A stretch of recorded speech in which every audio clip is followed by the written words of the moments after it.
You know, I'm gonna make all those doubters at the end of the day, at the end of the fight, they all gonna cry when they get home. You know, and I meant that. I meant that. You know, everybody's talking about the size and, you know, me being a smaller fighter, but if you look on the stage, I've been sparring these big dudes my whole career. They'll all cry when it's over, Terence Crawford declared with unshakable confidence, standing tall before a roaring hometown crowd in Nebraska, just weeks away from the biggest fight of his career. And don't forget, watch this video till the end, and please subscribe to the channel. Once we get in the ring, and they see something different, like each and every time, there's gonna be another excuse. Why, the reason why Terence won, and this and that and that is, but I can assure you, I'm gonna be victorious, and after that, we're gonna have another parade. With less than 2 weeks before stepping into the ring against the legendary Canelo Alvarez, Terence Crawford has made one thing clear: he's not just here to fight, he's here to silence every critic who ever doubted him. The undefeated champion from Omaha is moving up 2 full weight classes to challenge one of the most decorated fighters of this generation, a risk that would intimidate most. But for Crawford, this isn't about fear or size, it's about legacy. While the world fixates on the physical disadvantages, Crawford walks into the biggest night of his career with unshakable belief, determined to carve his name into boxing history. There's Battle Hall of Fame fighters, you know, going head to head, you know, and for Undisputed, you know, and both of them is 2-time Undisputed champion. One is 2-time in the same weight, one is 2-time in 2 different weights, looking to be 3. So, you know, Thriller in Manila, it wasn't, you know, that much wasn't on the line when, you know, they was fighting, but it's a lot on the line. On September 13th at Allegiant Stadium in Las Vegas, boxing history will be written. For the first time ever, 2 reigning pound-for-pound greats, each with stacked resumes, will collide for undisputed super middleweight glory. Terence Crawford steps into the ring with a spotless 41-0 record, including 31 knockouts, already cemented as a multi-division king. Having ruled as the undisputed champion at both super lightweight and welterweight, he now chases a feat no fighter has ever achieved in the 4-belt era, becoming undisputed in 3 separate divisions. For Crawford, it's not the payday that drives him, it's the chance to make history that no one else has touched. How you been an underdog? I don't know. All my life. All your life? I've been an underdog all my life. You know, so I feel good, I feel comfortable, I'm confident, you know, and this is no unfamiliar place for me. You've had a lot of memorable fights. What makes this one different? I think, you know, this one is different because of the opponent that I'm facing, the weight that I'm facing,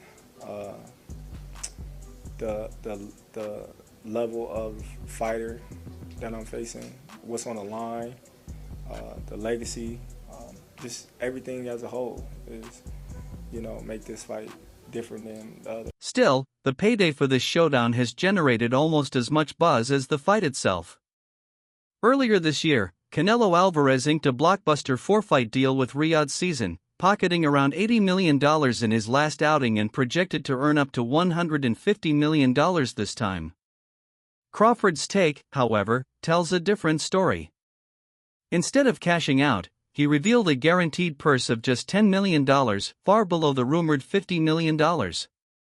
While that number stunned many, Crawford brushed it aside, reminding everyone that for him, it's about glory, not gold. As for Canelo, his legacy speaks for itself. With a February 2, 63 record and 39 knockouts, the Mexican superstar has claimed world titles across 4 divisions and became the first undisputed super middleweight champion of the modern era.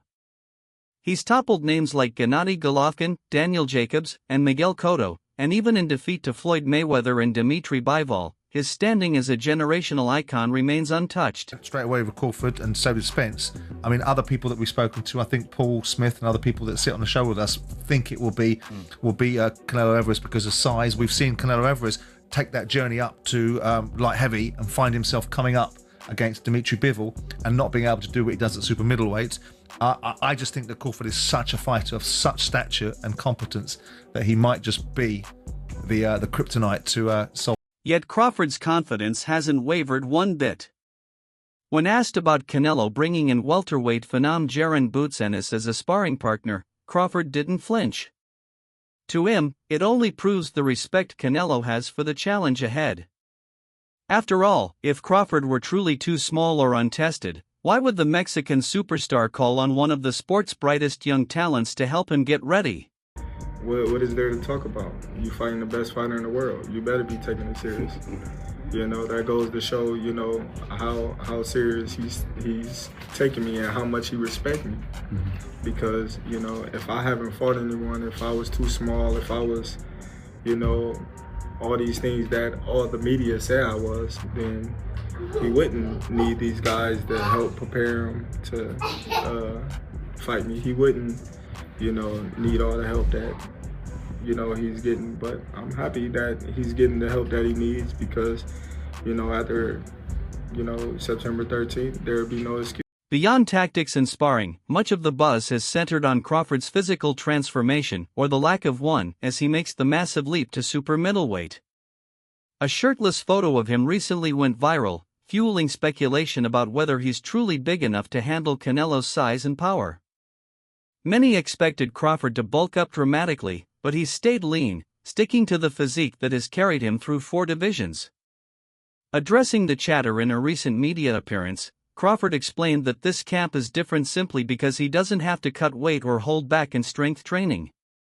Instead of piling on extra pounds, he's sharpened his explosiveness and conditioning, confident that his natural frame is more than enough to get the job done. Have you put on a lot of weight or muscle? Like, how is it in that department? Because I know a lot of people have said, like, hey, you're fighting a big guy, 168, who's used to fighting guys that are bigger than him.